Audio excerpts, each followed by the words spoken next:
Hello everyone, this is Kevin, your entrepreneur, and the Uber board voted yesterday to basically restructure the power of the voting board and move forward with the SoftBank deal. Now, this is a very, very complicated vote and a very complicated situation, and I can guarantee you I'm going to mess something up. I'm going to mess something up.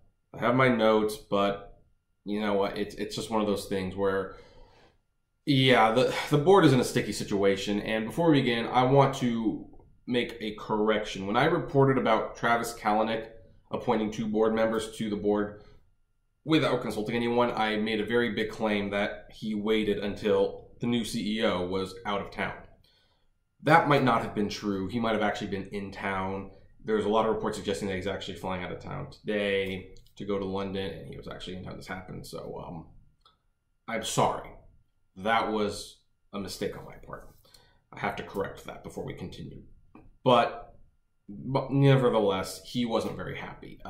He called it disappointing and disrespectful, and basically just issued the Uber company's statement that they were working to retool a board, which means he was probably caught off guard just as much and was so flabbergasted that anyone would go this far to try to regain control of the company that he didn't know what to say at that point.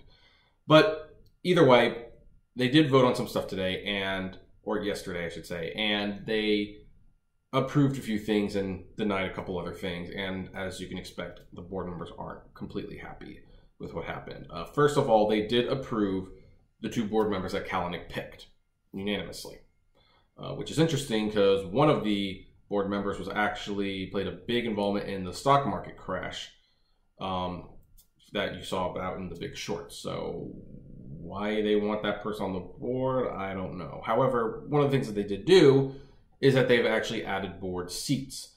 It's gone up from 11 to 17 now. And I can guarantee you Kalanick will not have a pick over those seats, and whoever they pick will not be in Kalanick's favor.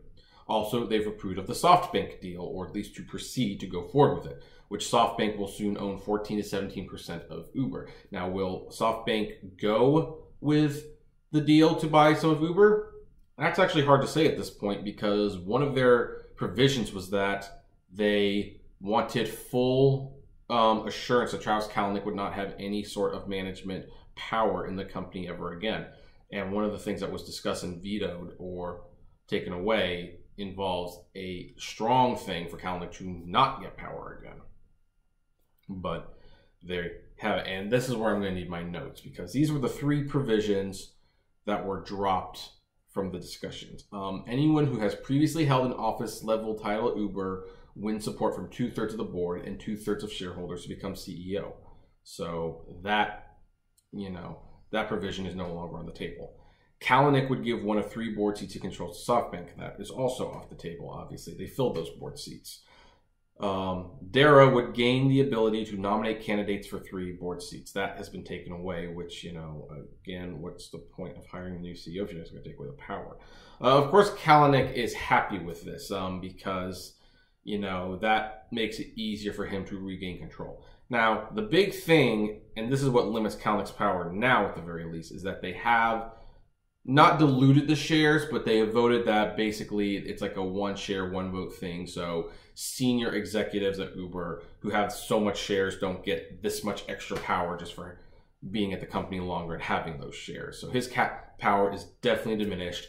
And by adding 3 more board member seats, they will fill those seats, and I assume they will be suspicious of Kalanick. So basically his power has been usurped. The only reason he agreed to all of this is because there's a chance he could regain the power at Uber. It's unlikely still, but he could.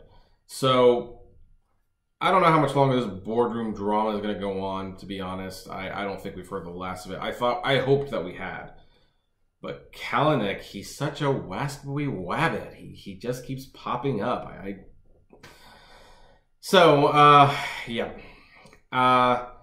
Yeah, it's kind of hard to get too riled up over this at the moment, especially with what's happening in Las Vegas. Kind of put some perspective.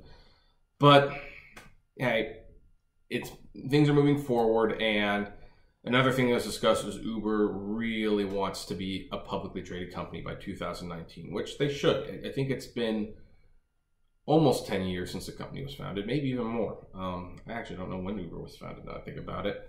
But it's time. They can't be private forever. And once they go public, that more than anything would destroy Kalanicks Power. So the push to get an IPO out there, destroy Kalanicks' chances of taking over Uber again, and start having some money coming in that you don't have to beg for. Works out well for Uber. So anyway, but what do you folks think? Do you like the changes? You can read an article below about everything that was done. I'd love to know. Comment below. Like, favorite, share, subscribe. And if you enjoy the videos I make, consider becoming a patron member for as little as $1 a month. $5 will get you access to exclusive videos not seen anywhere else. And as always, flame responsibly. Have a good one.